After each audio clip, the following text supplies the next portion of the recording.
They say you don't just visit Vrindavan, you get called there. From June 7th to the 17th, I spent 10 unforgettable days immersed in the chaotic, beautiful, and deeply spiritual energy of this sacred town. From midnight temple visits to tasting the best lassi in the world, this is my ultimate 10-day Vrindavan diary. Radhe Radhe and welcome to the journey.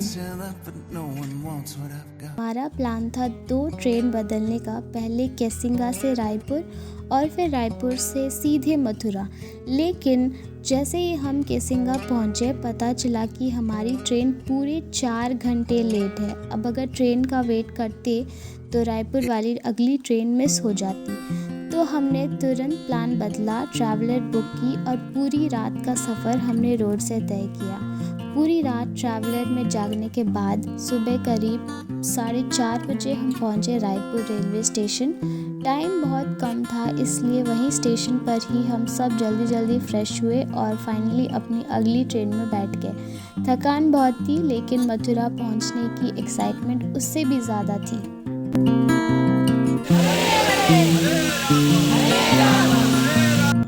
पूरी रात traveller में सफ़र करने और Raipur station पर fresh होने के बाद finally हम पहुंच गए मथुरा और वहां से हमारी सबसे पहली लोकेशन थी वृंदा कुंड।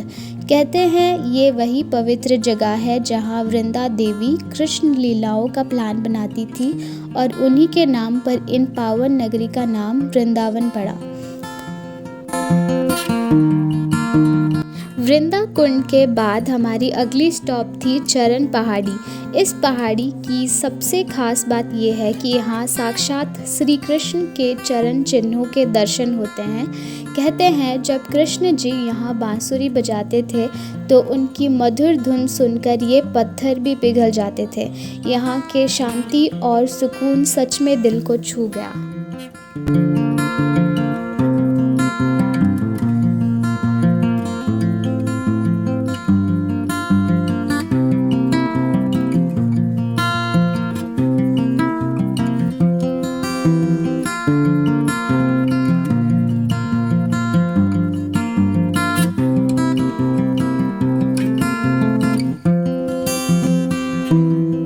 चरण पहाड़ी के दिव्य दर्शन के बाद हम पहुंचे अपनी तीसरी लोकेशन टेर कदम। यह वही अत्यंत शांत और पवित्र जगह है जहां बैठकर महाप्रभु रूप गोस्वामी जी अपनी भक्ति रचनाएं लिखा करते थे। कहते हैं द्वापर युग में श्री कृष्ण इसी कदम के पेड़ पर चढ़कर अपनी बांसुरी बजाते थे और टेर टेर कहकर अपनी लाखों गायों को वापस बुलाते थे। टेर कदम से आगे बढ़कर हम पहुंचे हमारी चौथी लोकेशन असलेश्वर महादेव टेम्पल। वृंदावन की इस पावन भूमि पर स्थित यह महादेव का एक अत्यंत प्राचीन और चमत्कारी मंदिर है। कहते हैं कि जो भी भक्त यहाँ सच्चे दिल से महादेव के दर्शन करता है उसकी सारी चिंताएं और कुंडली के दोष दूर हो जाते हैं। मंदिर के शांत वातावरण में महादेव का आशीर्वाद लेकर हमारा मन पूरी तरह तृप्त हो गया। असलेश्वर टेम्पल में दर्शन करने के बाद हम पहुंचे हमारी 5वीं और सबसे खूबसूरत लोकेशन नंदगांव। यह वही ऐतिहासिक जगह है जहां नंद बाबा का घर था और कान्हा ने अपना पूरा बचपन यहीं खेला और बिताया था।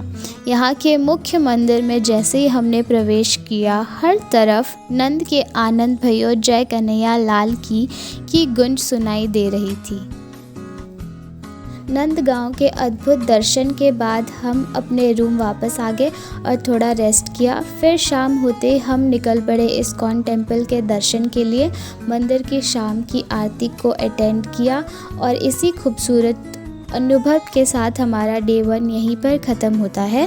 राधे राधे।